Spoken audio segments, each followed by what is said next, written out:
Hey everyone, it's Laurie from Cook Scrap Craft. Welcome back to the channel. This week is my monthly pocket page, scrapbook page. So if you do pocket page scrapbooking and need some ideas of how to do it, hopefully today's scrapbook process video will help you out with that. And even if you don't do pocket page scrapbooking, maybe you'll still get some design tips and some design ideas that you can use on your regular scrapbook layouts. I hope that you enjoy this video and that as you're watching, if you are enjoying it, please hit that thumbs up button to give this video a like.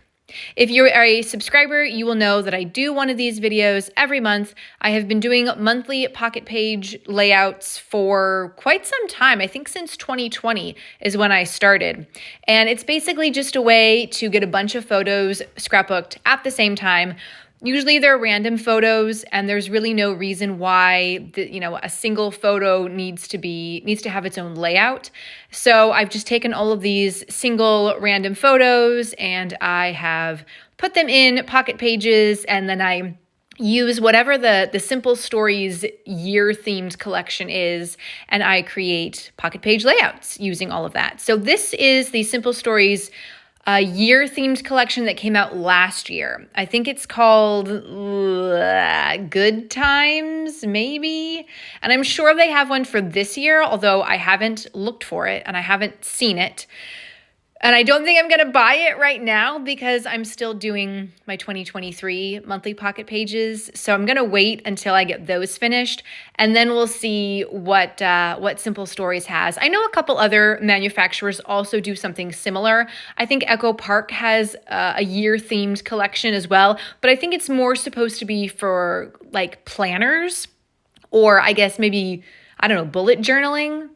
But I like the Simple Story stuff better because I just feel like it can also be used on other things. Like, yes, it has the months of the year listed, but a lot of the embellishments and the phrase stickers, you can use them for any type of layout. And so I like to use the extras from that and use them on other layouts, basically. So I think Simple Stories is a little bit more my aesthetic every year. There's never anything in these collections where I go, ooh, I don't really like that. But sometimes with Echo Park there is, or I just don't like the colors. I think Simple Stories are just a little bit brighter, and Echo Park is a little bit more like pastel and girly, which is fine, but it's just not really, I like the Simple Story stuff a little bit better. So anyway, what I'm using today is a all vertical 4x6 pocket page that I got from scrapbook.com. You can buy them in packs. They have a lot of different styles, but I went with the all vertical because all of my random photos are 4x6 vertical. And I do cut some of them down, which is something that you can do as well, whether you're using pocket pages or not. But I do cut some of them down just to change things up a little bit. You could just put all your 4x6 photos in each pocket and just call it a day. But sometimes I like to at least try to be a little more creative with these than normally. And there's also those great cut aparts in this paper collection. So I want to make sure that I include some of those as well.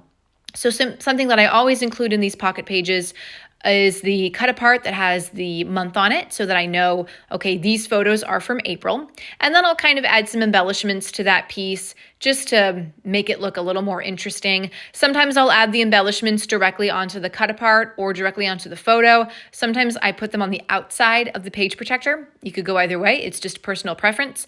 And then I also like to include, there's always a calendar cut apart piece. So this collection, all the calendars are like 3x4. So for this month, it was a 3x4 calendar next to a 3x4 cut apart. So I just kept those things together and made them be one 4x6 element. And then I'll go back off camera and circle the dates in the calendar that all of these photos were taken, just to, I don't really care to have all the dates and photos identified, but I think it's just fun to do that with the calendar to see when you took these photos. And with this one, nothing really happened during the week. There was a lot of stuff happening on weekends, especially one particular weekend. There were a lot of photos that happened at the beginning of April for this month. So that was just kind of interesting to go through and see. And then I'll do some journaling, and that little journaling spot, I guess, is actually what's next to the calendar. It's a journaling spot. And so I will just add in, what these photos were, what we did. Again, I'm not specifically really identifying each photo and its date. I'm just kind of giving a general summary of some of the things that we did in the month of April. There's a picture of me with these like things under my eyes. I don't know what to call them. They're some sort of like spa under eye mask. Someone sent them to me. And so I was just using them up. They were very pretty and shiny. I don't really know if they helped my under eyes at all, but it was fun to do. My daughter also got a coupon from school to get a free Slurpee at 7-Eleven. So we went to do that. That was her first Slurpee ever, and she really enjoyed it. I got a new swimsuit, which is kind of hit or miss. So I guess I ordered it in April. So I kind of want to be more on the ball with getting a new swimsuit this year, because I like to have two in case one is still wet and we go back to the pool the next day. But I went to Target recently and they had swimsuits out. I was like, it's January, you guys. Like, I'm not a rich upper class person. I'm not going on some tropical vacation right now because I can't afford it. And like, I have to work and my kid's in school. So like, this is not for me. But I guess if that's you, if you've got a tropical warm weather vacation or cruise happening and you need a swimsuit right now, go for it. But it is not for me, and it was a little too early. I'm like, I'm not ready yet. Maybe next month I will get online and search for swimsuits. And I have to search online because the selection in the store is so limited, even during regular swim season. As it gets closer to summer, the style of suit that I'm looking for, they don't carry in the stores, or it's all sold out in my size. So for last year's swimsuit, I had to just order it and kind of guess if it was going to fit or not. And I think it did. It was fine. And I like the straps were adjustable. So if I needed them to be a little bit tighter, I could do that. So it's so stressful. Why does it have to be so stressful buying swimsuits? I don't know. So some other things we did, I don't remember why, but I took a selfie of myself wearing my headlamp. If you don't have a headlamp, I would highly recommend getting one. Although I cannot figure out how to adjust the headlamp strap. So it's a little loose on my head, but it's really handy if you are trying to work on a project around the house or anything, and you need an extra light, but you also need both of your hands. Get yourself a headlamp. What else did we do? We went to the playground, and there are sponsors all listed around the fence of the playground, and we found my daughter's name. Of course, it's not her, but someone else was named Daphne, and her name is on one of the fence posts at the playground, which was pretty exciting for my kid.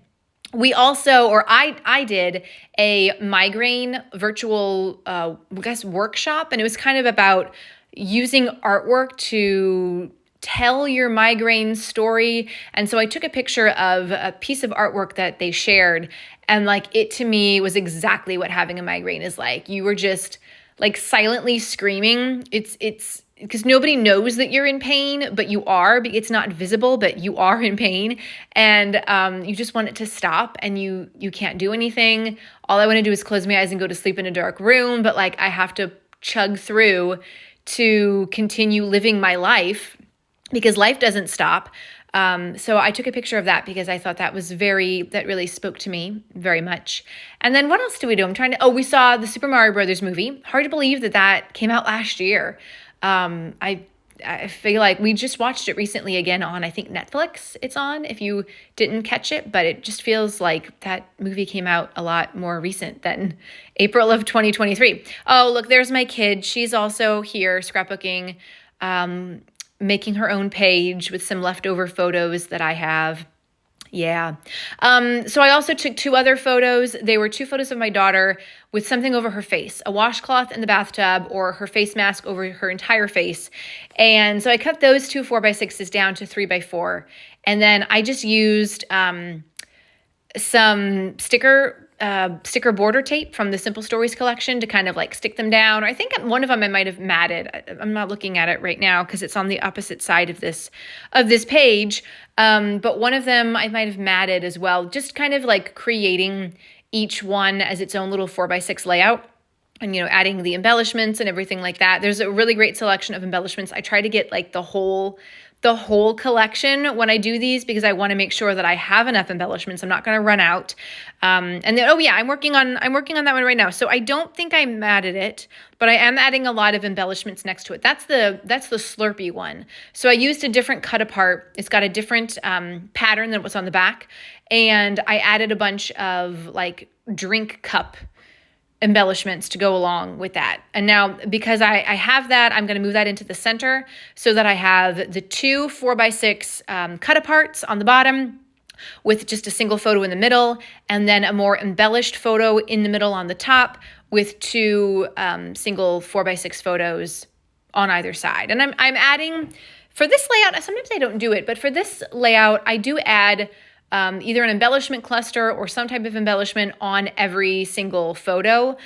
I hope that I don't run out. I'm only in April and I still have a couple more months to go, but I just felt like each one needed a little bit of something. And you could just do a phrase sticker, add a phrase sticker to each one, or you could add a number if you wanted to identify the date that each one was taken. You could do that as well. But I went with different embellishment clusters for each thing. And I'm seeing down here, what else did we do during the month? There's a center photo, but of course I don't have it in front of me, and the voiceover thing covers up half of the screen, which is super fun. There's the Super Mario Brothers thing. We always try to find the movie poster inside the movie theater and then take a picture next to it, which is kind of fun. It's just our little tradition, I guess. Since you don't get movie tickets anymore, we order them online. I'm not going to like print out a digital or like a screenshot of waste paper and print out a screenshot of my phone so I can just have the ticket. So this is like taking a picture is the new way to commemorate what movies we saw, because I don't have movie ticket stubs anymore. I guess if you still go to the theater, you get a ticket stub, but we like to order online. And then you get to pick your seat, which is really nice. And if you go to a theater that doesn't allow you to pick your seat or that doesn't have the reclining seats, you haven't lived and you're doing it wrong, because it's so nice. And when I have to go to a theater that doesn't have the reclining seats, I'm like, ugh. It's just so comfortable. I like to sit with my legs up and out in front of me, and you can do that on the reclining seats. Now, we don't do the seats where you can order food from your seat. Those are a little more few and far between out by us, but we do like the pick your own seat and reclining seat options when we go see movies. They're just so comfortable. It's just so nice to like recline, and you have more room in the aisles, and it's just so nice. Anyway, if you haven't subscribed to this channel yet already, please consider doing so that you don't miss out on other process videos. I do one every Tuesday, and I have a couple other random ones throughout the month, depending on what design team challenges I am completing or what other scrapbook challenges I'm completing. I didn't do a Mix It Up Monday for this month because I kind of forgot about it. Starting the new year, I even had it written down that I was going to do it, and then I just didn't. So maybe I'll get back into that for the month of February. So if you like mixed media, you're going to want to check that out. If you like pocket pages, you're going to want to check these out. If you like just regular scrapbooking and listening to me talk about random stuff, then you're going to like everything. And look, here are the close-ups. We made it to the end. Thanks so much for watching this video. I hope that you enjoyed it and that it gave you some inspiration for what to do with your own pocket pages or just regular scrapbooking. And I will see you guys next time for more scrapbooking. Bye.